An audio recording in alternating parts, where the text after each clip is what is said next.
ہوا سلسلہ. اچھا پھر اس کے ساتھ انہوں نے یہ بھی کیا سلسلہ کہ ایک لونڈیوں اور غلمانوں کی کثرت، بادشاہوں میں دکھاوے اور فضول خرچی کا فروغ، اور پھر اس کے بعد میوزک اور شراب کی کثرت بھی پیدا ہوئی، اور شاعر لوگ عاشقانہ غزلیں وہ کرنے لگے، اور شہروں میں مخنث کثرت سے پھیل گئے. مخنث کون تھے؟ کہ یہ جنہیں آپ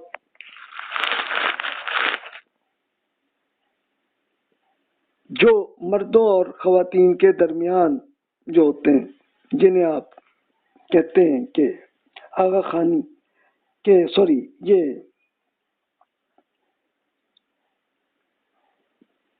جن کو آپ سمپل کہہ دیتے ہیں، اپنی زبان میں خسرے کہہ دیتے ہیں جنہیں، تو وہ اس میں آنے لگے اور اس سے یہ ایک سلسلہ ہونے لگا. تو اس سے آپ یہ خود اندازہ کر سکتے ہیں کہ اس سے یہ سلسلہ رہا. اب پھر بھی صحابہ کرام رضی اللہ عنہم زندہ تھے. تابعین جو صحابہ کرام کے اسٹوڈنٹس تھے وہ بھی تھے، تو وہ اصلاح کرنے کی کوشش کرتے تھے. تو ان کے ارشادات ہم دیکھتے ہیں. ابو دردہ رضی اللہ عنہ جو کہ 22 ہجری میں ان کا انتقال ہوا ہے، 653 سی میں، وہ فرماتے ہیں تمہیں کیا ہوا ہے؟ میں دیکھتا ہوں کہ آپ کے علماء اٹھتے چلتے جا رہے ہیں اور آپ کے غیر تعلیم یافتہ لوگ ان سے علم حاصل نہیں کرتے. ان سے سیکھ لیجئے اس سے پہلے کہ علم ہی اٹھ جائے. علم علماء کی وفات کے ساتھ اٹھ جایا کرتا ہے. تو تمہیں کیا ہوا ہے؟ میں دیکھتا ہوں کہ جتنا مال آپ کی کفالت کے لیے کافی ہے، تو پھر اس سے زیادہ کا لالچ کرنے کیوں لگے ہیں؟ آپ جن دولت کو لوگوں تک پہنچانے کا وسیلہ بنایا گیا، آپ اسے ضائع کرنے لگے. میں آپ کے ان برے لوگوں کو جانتا ہوں کہ جو گھوڑوں کی دیکھ بھال کرتے ہیں، وہ نماز کی کو آخری وقت میں ادا کرتے ہیں، قرآن کو سنتے ہیں، اس پہ توجہ نہیں دیتے اور اپنے غلاموں کو آزاد نہیں کرتے. کیوں بھائی؟ اب یہ حضرت ابو دردہ رضی اللہ عنہ کا وفات اس وقت ہوئی کہ جب عثمان رضی اللہ عنہ کی حکومت تھی. پھر بھی وہ کر رہے تھے، لیکن اب یہ بھی تھا کہ بہت سارے لوگ، اب صحابہ کرام رضی اللہ عنہ بہت سارے فوت ہو چکے تھے اس زمانے تک، اور اس کے ساتھ ساتھ اب اگلی جنریشن آ رہی تھی، اور پھر دوسرے ممالک میں جو لوگ ابھی کچھ تو نان مسلمز تھے اور جو مسلمان ہوئے تھے، تو ان میں ابھی تربیت کی ضرورت تھی. لیکن ابھی ان کی تربیت ظاہر ہے کہ وہ کر رہے تھے، لیکن پھر بھی ظاہر ہے کہ بہت سے لوگ کہ جو پرانی جاہلیت میں تھے. تو اب تابعین میں دیکھیں کہ بنو امیہ میں ایک حکمران بنے عمر بن عبدالعزیز رحمۃ اللہ علیہ، کہ جس کو عمر ثانی بھی کہا جاتا ہے. تو وہ حکمران بنے تو انہوں نے اصلاح کرنے کی کوشش کی. ان کی صرف 2.5 سال کی حکومتی چلی تھی. اب یہ سلیمان بن عبد الملک کی وفات کے بعد عمر بن عبدالعزیز بن مروان خلیفہ بنے. ان کی والدہ سیدنا عمر بن خطاب رضی اللہ عنہ کی پوتی ام عاصم تھیں، جن کا نام لیلا تھا. حکومت سنبھالتے ہی عمر بن عبدالعزیز رحمۃ اللہ علیہ نے بنو امیہ کے تمام نمائندوں، خواتین اور لونڈیوں کو جمع کیا.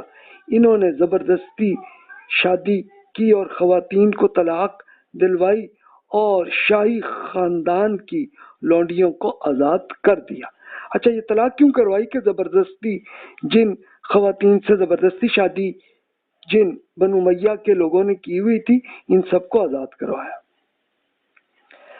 لیکن بنو امیہ نے پھر یہی کیا کہ اپنی فیملی کے جلیل القدر فرزند جو عمر بن عبدالعزیز رحمۃ اللہ علیہ تھے، تو ان کو بھی زہر دے کر انہیں شہید کیا. اچھا، یہ دلچسپ ایک کیس تھا کہ پہلے بنو امیہ کی جب لونڈیاں آزاد کروائیں، غلام آزاد کیے، اور ان کی جو کرپشن کا معاملہ وہ کر رہے تھے، تو وہ عمر بن عبدالعزیز رحمۃ اللہ علیہ کی پھوپھی کے پاس گئے کہ جناب ان کو کہیں یہ ٹھیک کریں معاملہ، یہ کیا کر رہے ہیں. تو ان کی پھوپھی نے کہا بھی میں تو یہ کہتی تھی کہ تم عمر بن خطاب رضی اللہ عنہ کی فیملی میں شادی نہ کرنا. خود میرے بھائی نے جن کا نام عبدالعزیز تھا تو اس نے شادی کر لی عمر بن خطاب کی پوتی سے. تو پھر اس کے نتیجے میں پھر یہ ہوا کہ یہ دیکھو کہ اس کا ایک وہ لپیٹ کر بچہ لے کر آ گئی اور وہ تھے عمر. اب یہ عمر بن عبدالعزیز رحمۃ اللہ علیہ یہ بالکل اپنے پردادا عمر بن خطاب رضی اللہ عنہ جیسے ہی بنے. تو یہ ان کیا تھا معاملہ. تو یہ کرپٹ لوگ تھے ان کے یہاں اور ان کے یہاں یہ معاملہ تھا، لیکن ان میں کچھ اچھے لوگ بھی تھے تو انہوں نے یہ ٹھیک کیا. لیکن چلیں پھر اس کے بعد بنو امیہ کے خلاف بغاوتیں جاری رہیں اور غلام پھر بنتے رہے. جو غلاموں کی جو نسل اگلی آتی تھی اس کو بھی غلام ہی بنانے لگے. اب پھر بنو عباس کی حکومت بنی 133 to 656 ہجری رہی. 750 to 1258 تک کی حکومت ہے تو وہاں پہ غلامی رہی. اور اس کے لیے پھر جو خاص اہم جو معاملات ہوئے وہ کیا تھے. ایک تھا غلاموں پر مشتمل فوجیں بنائی. اب یہ کیا تھی، یعنی ہوا کیا کہ بادشاہوں نے خود غلام خرید کے یا جو پہلے سے غلام تھے ان کی نسل تھی ان کو لے کر اپنی ملٹری بنائی.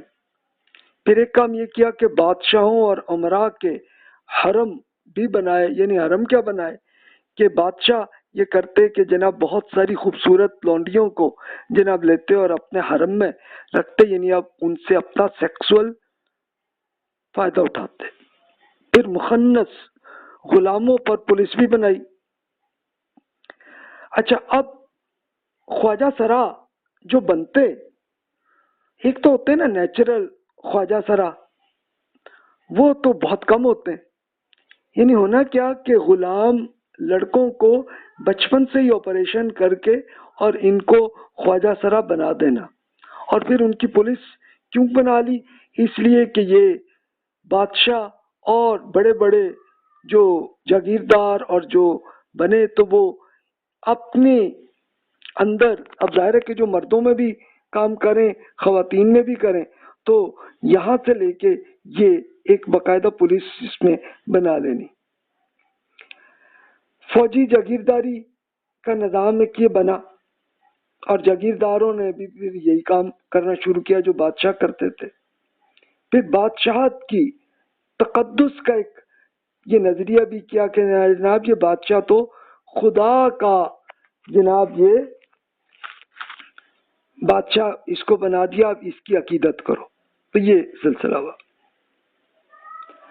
تب آپ یہ دیکھیے کہ غلاموں پر مشتمل جو ملٹری بننے لگی، اس کے لیے آپ خود ایک ان کے یہ اسکالر ڈینیل پائپس اس کو وہ کرتے ہیں. تو میں چلیں انگلش میں جو کچھ انہوں نے فرمایا تو میں اس کا ترجمہ ہی آپ سے ابھی عرض کر دیتا ہوں کہ بہت سے مواقع پر غلاموں نے نہ صرف وفاداری کے ساتھ خدمات انجام کی بلکہ انہوں نے آزاد فوجیوں کی نسبت بہتر خدمت کا مظاہرہ کیا.